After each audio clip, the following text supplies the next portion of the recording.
This is the Recycling Scrap Metal Commodities and Economic Report, September 30th, 2024. U.S. weekly raw steel production fell to 1.71 million tons, up 0.9% from last year, but down 1.6% year-to-date on slow U.S. manufacturing. WTI crude oil price fell to $68.18 a barrel on reports of Saudi Arabia to soon increase production. The price fell despite 25% of production shut down in the Gulf of Mexico. U.S. weekly crude oil production was steady at 13.2 million barrels per day, just off last month's 13.3 million barrels record. The near-record U.S. production and good global production together is keeping oil and gasoline prices adjusted for inflation at a decades-low price. The U.S. weekly oil rig count fell to 484 on great productivity per rig. Steady production is important to maximize price and profits for the oil companies. Scrap steel number one HMS price was steady at $305 a gross ton on a good balance of supply and demand. Hot rolled coil steel price rose slightly to $35.21 per hundredweight, which is $704 a ton, and we're near the bottom of U.S. manufacturing. Copper price jumped to $4.59 a pound on major Chinese economic stimulus. China consumes about 50% of global copper.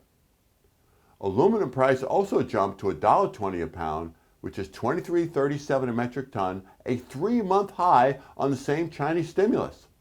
This Chinese stimulus supports their housing and consumption. The U.S.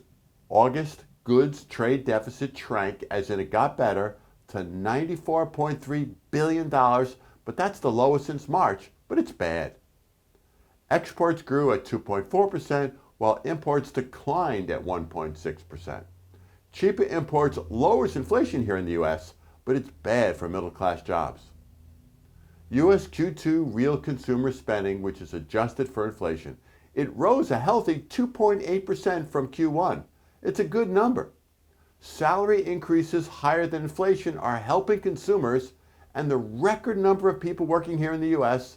is also helping spending. U of M September consumer sentiment was revised higher to 70.1, a 5-month high. Current and future expectations are higher, and inflation expectations were revised lower. U.S. August Personal Consumption Expenditure Index, the Federal Reserve's preferred measure of inflation. It fell to just 2.2% versus last year, and the past 3-month average was 1.7% annualized. Net prices are still high, but salary increases are higher than the 2.2%. U.S. Q2 GDP, which is economic growth. The economy grew at a healthy 3% above the 1.6% in Q1. Also, it was above the 2% target. The Q3 estimate by Atlantic Federal Reserve is another healthy 3.1%. Lower interest rates could keep good growth going. Wall Street's Dow Jones Industrial Average rose 251 points to 42,313, hitting a new high during the week. Causes for this high were lower inflation, the Chinese stimulus, and higher consumer sentiment. Note, higher stock prices supports more spending. Roll-off trailers that are heavy-duty and long-life by Ben Lee. These are the safest, highest uptime trailers in the industry, with 102 wide axles, 1-inch hydraulic lines, the hoist-up alarm, abrasive-resistant hose coating, 48,000-pound straps, and more. Lastly, we're sorry to hear about the death of Billy Johnson, REMA's chief lobbyist. He will be missed. This report by Greg Brown is brought to you by Ben Lee Roll-Off Trailers, Gondola Trailers, Crush Car Trailers, Lugger Trucks, Roll-Off Trailer Parts, and of course, Roll-Off Truck Parts for Galbraith, Galfab, American Dragon, G&H, and more. As always, feel free to call or email me with any questions, and we hope all have a safe and profitable week.